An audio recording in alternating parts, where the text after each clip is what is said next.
Godan.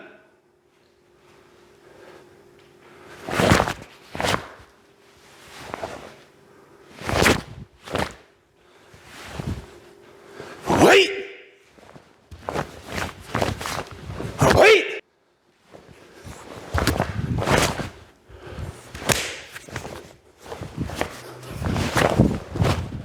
Wait!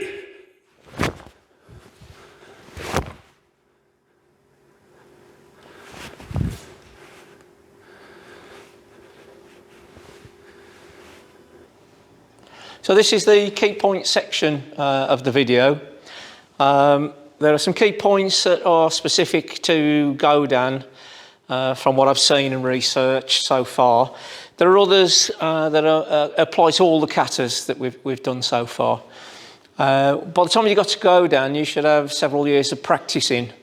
So some of the more advanced sort of key point principles you should be able to deal with now. Maybe not when you're first starting and learning Pinan Nidan. So the first key point, what I can see of Godan, is it's the kata so far that has the most potential for joint locks and throws. The early ones are more sort of karate block punch based. But if you take a slightly different view of things, this one seems to have a lot of opportunity and a lot of setups for throwing and joint locking. So in the variation section of the video, we'll try and demonstrate some of those potential joint lock or throw type movements. And again, it may just sort of change your view of the kata and how you approach your training. The second key point is directions. Generally, the previous katas have been 8 directions, back, front, left, right, to the 4 diagonals. But this one is now introduced up and down. So for any kata or any sort of concept of kata, there's generally 10 directions. And this is the first time you see it with the jump and then the landing.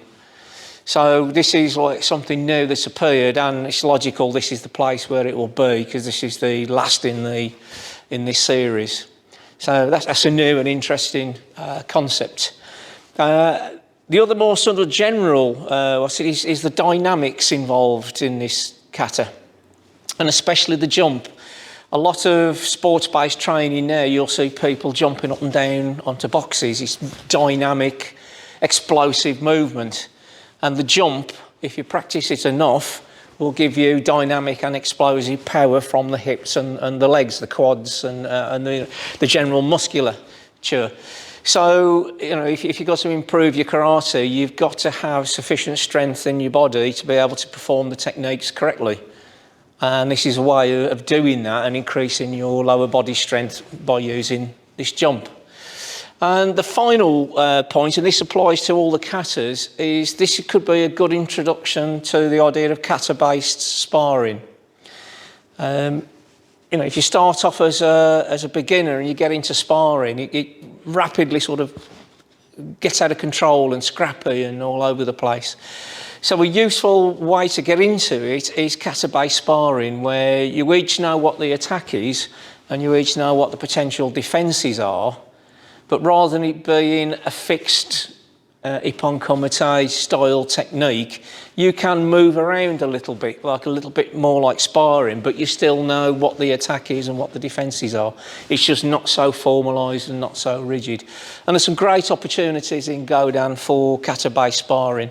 So that might be a good way for new students to sort of start thinking about their sparring techniques. So one of the variations we're going to look at is various styles of punching. Kenwa Mabuni, in his writing, he felt very concerned that kata was losing its way. People had got bad interpretations. They weren't understanding the angles properly. And that they were getting rigid ideas of the techniques in the katas. So his concept was, if it shows a gakuzuki punch, then it doesn't have to be an exactly classic gakuzuki. There's variations on gakuzukis where you punch with different parts of the hand. You know, his idea was, well, there's no use trying to do a classic gakuzuki if it won't fit. But if there's a space where you can get a variation of the punch, that's what you need to do. And there's also different ways of striking to have different effects on the body. So if I can borrow Simon, the kata is we get the block and then we get a classic gakuzuki, which will have the effect of sending him directly backwards, which is fine because the punch is going horizontally. He will go, as you would expect, laws of physics. But we might want to lift his head, keep him close and lift his head. So in the description, we'll put a link. The former world heavyweight boxing champion, Jack Dempsey, referred to it as the power line. And it's a different way of striking, and we'll use the fist as tatazuki, vertical fist. So in this instance, as the punch comes in, we make the block, but we come upwards, which gives us a different effect on the body. And we'll put a description. He used the punching through the power line in a devastating effect, when he was the world heavyweight champion. The third way is to punch downwards, punching a roshi. And again, we'll put a link to the fist position. But this gives us a distinct collapse. And this leads up to one of the variations of the kata. So as the punch comes in, we get the block. I want it to go down because I want his head here. Because in the kata, we get to this section. Under the chin, hair, we've got him here. Now, as we mentioned during the demonstration, it's a way of practicing both sides of the body. But if I've got him in that position, we've got the punch, I've collapsed him down, I've got his head here. So I've now got control of him and put him into an advantageous position where I can hit him. So you can look at it as practicing both sides of the body, or you can look at it, I've collapsed him, I've taken control of his head, and I've put him now where I can deliver a shot. So just a little variation on the punching techniques and how you think about the kata. If I've got him by the hair, wherever the head goes, the body has to follow. So you can then follow up with a strike. So the question is, what happens if the guy's bald? You can put your hand on the top of the head and still do it, but there's a risk that if it's hot and sweaty, your hand might slip. So if he's bald, grab him by the ear, take him down that way.